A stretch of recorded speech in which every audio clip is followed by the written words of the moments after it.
I'm divorcing you, you fool. My husband shouted over the phone just as I had returned from a business trip. I've put up with you so much until now, but I've reached my breaking point. If you don't want a divorce, apologize now. Understand? Yeah, I got it. But instead of heading to where my husband was, at my in-laws' place, I went somewhere else. My name is Sophie, 28 years old. I married my husband David, who is 2 years my senior, 3 years ago. To put it bluntly, my husband is the son of my company's future CEO. I originally worked for a different company, but after marrying David, I changed jobs. Since then, I've been working hard as an employee at my husband's company, preparing to become the next CEO's wife. He hesitated about me working at the same company, but there was no arguing with an order from the current CEO, his father.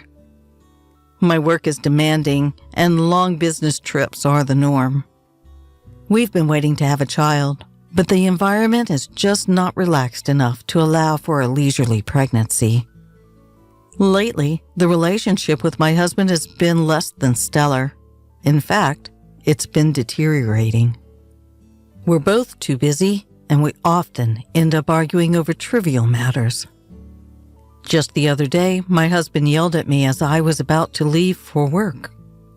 Hey, Sophie, why didn't you wake me up at the time I told you? I did wake you up several times, David. You yelled at me not to disturb you and that you'd wake up on your own, so I just went and prepared breakfast. What? I never said anything like that. Stop lying. I'm not lying. I tried to wake you up at least 20 times, and your alarm was blaring the whole time. You can't imagine what's going to happen if I'm late today. I'll get chewed out by my dad again.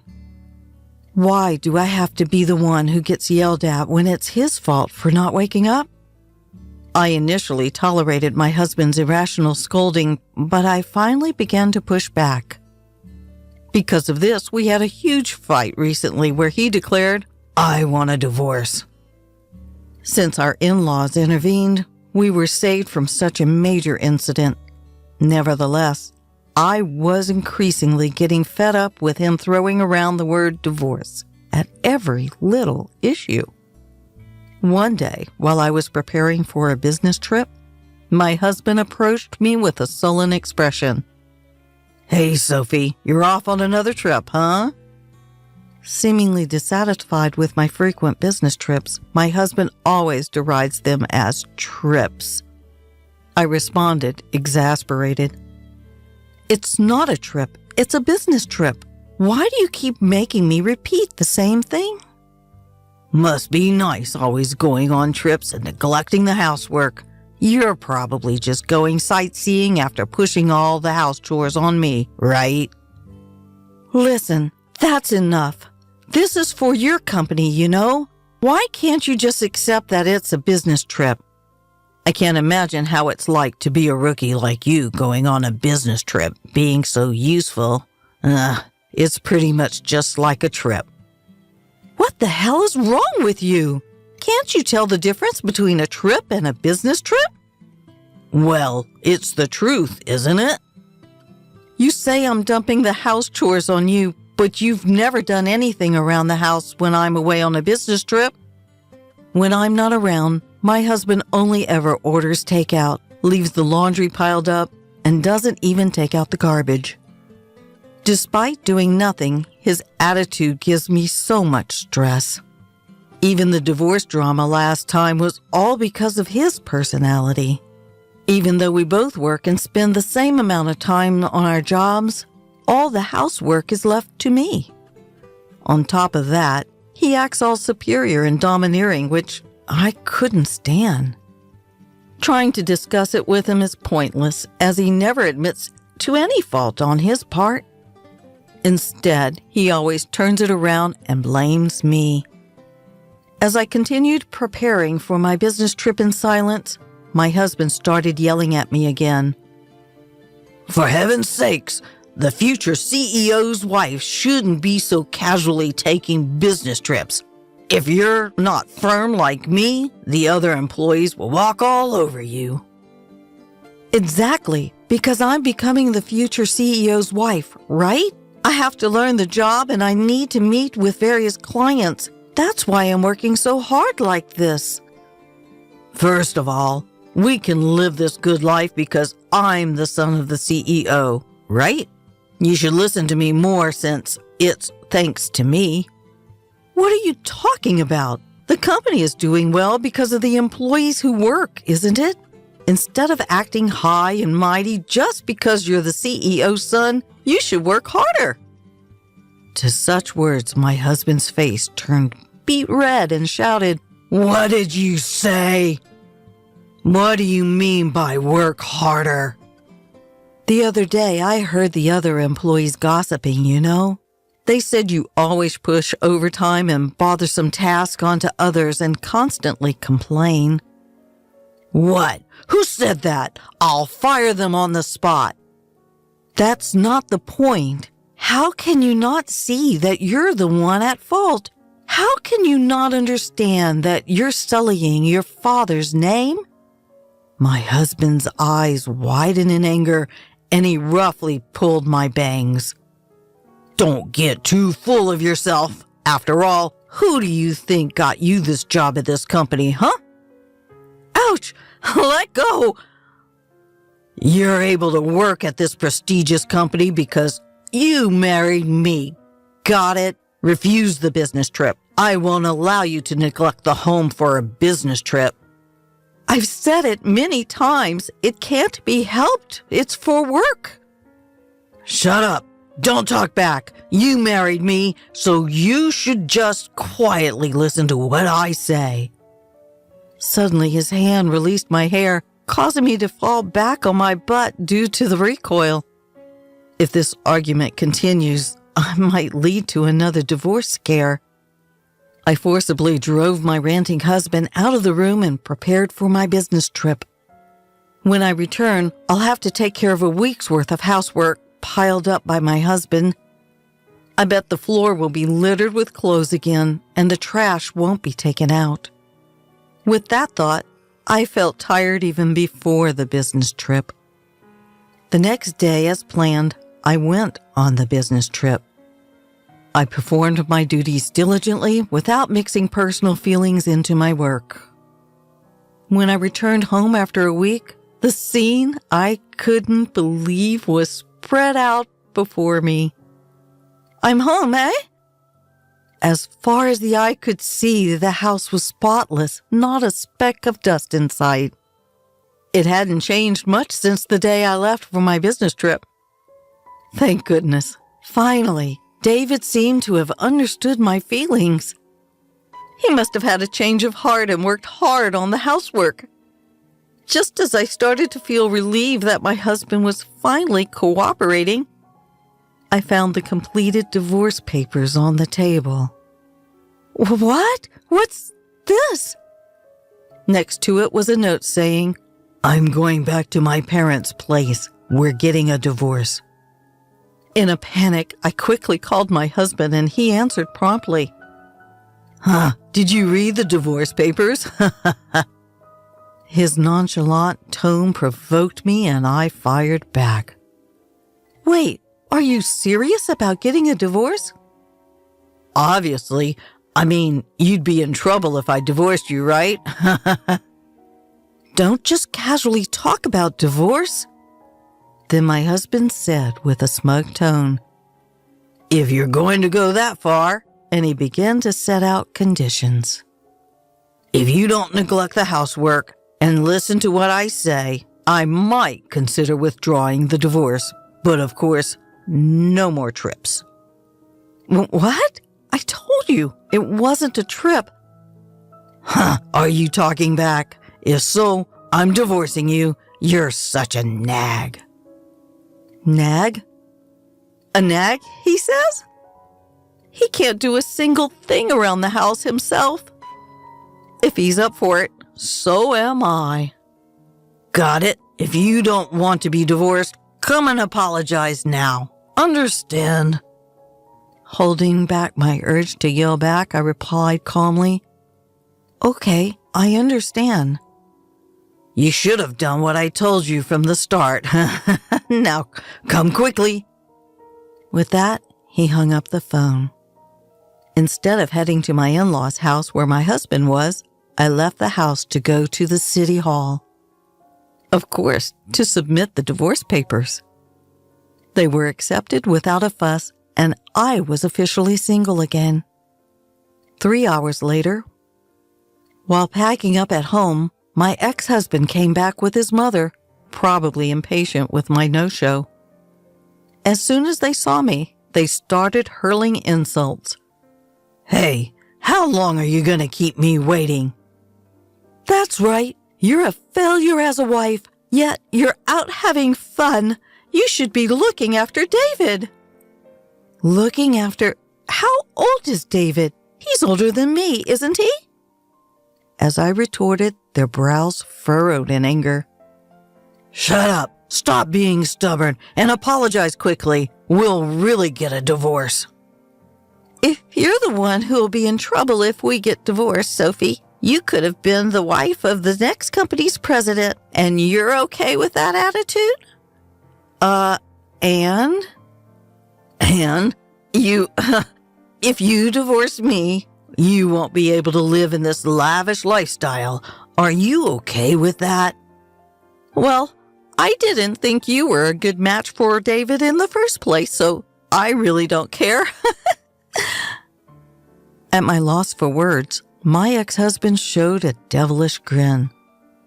"Got it. This is your last chance. If you don't apologize now, we're getting a divorce. I'll kick you out of the company too. Make up your mind quickly." At that moment, anger surged through me like a fireball. I had to let him know he didn't understand the situation he was in. "We're already divorced, you know?" "What?" "Just as you wished. I've already submitted the divorce papers and they've been accepted, meaning I'm no longer your wife." "What?" Her ex-husband and mother-in-law just stood there, mouths agape. After a moment of silence, he finally found his voice. "What are you talking about? This is a joke, right? There's no way you'd..." "Why would I lie? If you don't believe me, why don't you check the records yourself?" No way!" Suddenly, the mother-in-law who'd been listening started to shout. "Wait, Sophie! What have you done? You've put divorce on David's record? Our future CEO?" "It was your son who handed me the divorce papers first. All I did was submitted them." "Stop making excuses. Cancel the divorce immediately. Do you understand?" "I'm sorry, but once the divorce papers have been accepted, they can't be canceled. Besides, I have no intention of canceling." What? The mother-in-law was at a loss for words, and the ex-husband just hung his head. Ignoring those two, I spat. "I've had enough of being ridiculed every time I go on a business trip, having to balance work and housework every day. As far as I'm concerned, you're nothing more than a burden." "So, Sophie, calm down." "Calm down? I'm perfectly calm. What's the point of being married if it's only in name? All you care about is yourself, isn't it?" I didn't mean it like that. You do realize you're losing your place as the CEO's wife, right? Are you okay with that?" "I didn't transfer to your company because I wanted to become the CEO's wife. I don't know how much you've been pampered, but I didn't marry you to take care of you." "Are you really ready to give up this lifestyle? If you'd just be patient a little longer, you'd be the CEO's wife." "I absolutely refuse to continue being your caretaker. I'm not your mother. Just go live your life on your own." With the intensity like never before, my husband was completely teary-eyed. His mother-in-law took her turn, stuttering out her final provocation. "Wait, Sophie? You don't understand what you're doing. What exactly? If you divorce David, you'll also lose your job. And so what? What? I've already informed your father that I'll be quitting the company. What? The mother-in-law and ex-husband's eyes widened in surprise. To confirm the truth, my ex-husband started calling his father. After a few rings, his father answered and he put the call on speaker. Dad, listen to this. Sophie went and decided to divorce me on her own. Yeah, I heard. She told me she's quitting the company, too. She's so selfish. Can't you fire her immediately with your CEO powers? Well, I guess I should fire someone ASAP. You. Yeah, that's right. Wait, what? In place of the dumbstruck ex-husband, his mother-in-law confronted her husband. What do you mean by that? There's nothing to explain. David's a nuisance who contributes nothing to the company. I'm disappointed in your work ethic. Wait, what? How can you suddenly say that about our son? Keep quiet. The father-in-law strongly rebuked his wife. David, your work performance is poor. You use the company's supplies without permission. You casually make advances to female employees. You complain about the company cafeteria. You're just no good. Do you think I don't know that you're being called incompetent by your subordinates? No, that's not true. It can't be. I can't cover for you any longer, even if you are my son. You understand this, right? Being the boss's son doesn't make the company a sweet ride. But that doesn't mean you have to fire me. The only thing I can commend you for is marrying a capable wife. Sophie will continue to work for the company, but you're fired, David. At his father's words, my ex-husband's eyes widened in shock. Unfazed by his reaction, the father-in-law continued. Unlike you, Sophie is meticulous in her work and brings in a lot of contracts. She's highly regarded by our clients. There are many companies that have contracted with us because of her. Sophie? But she was just assigned to business trips because she's new. Don't be ridiculous. We trusted Sophie, so we sent her on more business trips. You were making fun of her, calling it vacation or something, weren't you? No, I didn't. Let me tell you, there's no home for you to return to until you become independent. Never come back to this house. Got it? No way. And so, my ex-husband was disowned by his father-in-law, lost his job, and couldn't even return to his parents' home. When his mother tried to protect her son, his father told his wife, "It's because you spoil him," and was also given a divorce notice. The two of them used up their savings to start living in an apartment, but they have been unable to find work, and their unemployment continues. I still get messages from my ex-husband.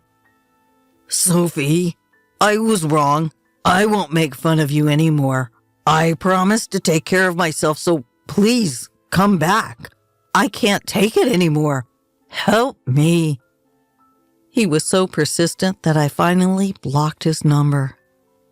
I shouldn't have to deal with that mama's boy anymore. On the other hand, I'm still working hard under my father-in-law, who is the CEO. Now I have my own subordinates, and I'm spending fulfilling days. It's really good that my father-in-law is an understanding manager. From now on, I want to strive towards my goals without being trapped in meaningless family relationships.